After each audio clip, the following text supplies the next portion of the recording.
tani waa fariin kale oo sareysa waa muuqaal kale oo ka turjumaya dib u habaynta ballaaran ee madaxweyne Erdogan uu ku faanay isaga iyo maamulkiisa oo muddo ku siman 20 sano haya maamulka guud ee wadanka Turkiga. dowladda Turkiga ayaa mar kale soo bandhigtay wacdaro heerkiisu sareeyo taas oo muujinaysa in hanaankeeda habaysan ee diyuuradaha droonka maalin walba ay soo kordhinayaan rikoor cusub oo dunida hadal hayn badan xaggeeda ka noqonaya.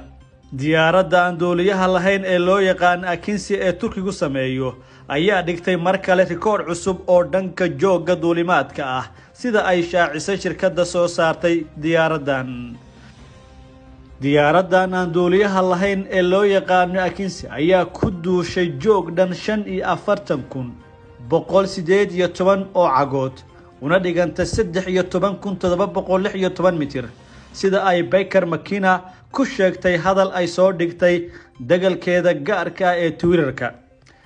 diyaaraddan oo ku qalabaysan 2 matoor oo 750 faras ah lana yiraahdo Bayraktar Akinci B ayaa sidaas ku jabisay rikoorkii ay hore u haysatay markii saddexaad.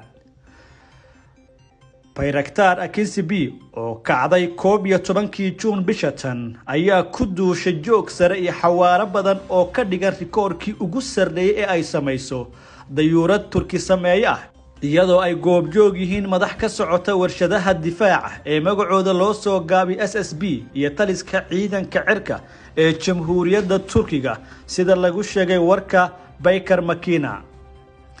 madaxweyne Rajab Tayyip Erdogan ayaa tani u arka fariin kale oo mug weyn oo soo koobaysa hanaanka sare ee hay'adihiisa iyo sida Turkiga in dhaweydba ay dunida ugu soo kordhisay hal abuur sareeya oo waliba hanaanka diyuuradahan ah waxaana ay heleen suuq cusub taas oo ka turjumaysa heerka isku tashi dadaalka sareeya iyo maamulka wada jira ee madaxweyne Erdogan. inkastoo dalka uu la daalaadhacaya dhaqaale xumo doorashooyin culusna ay ku soo wajahan yihiin haddana xisbiga talada haya ee madaxweyne Erdogan waxa uu mar kale rajaynayaa inay xukunka iyo xilka ku soo laabtaan iyaga oo maanka ku haya inay sii jaangooyaan siyaasadaha calawsan ee gobolka iyo mashaqada duulaan weerar ee Moscow ee Kiev taas oo hadal hayn cusub ka abuurtay dunida dacaladeeda marka loo fiiriyo go'aanka Putin iyo dhaga adayga fariimaha nabadeed ee uga imaanaya dunida tan.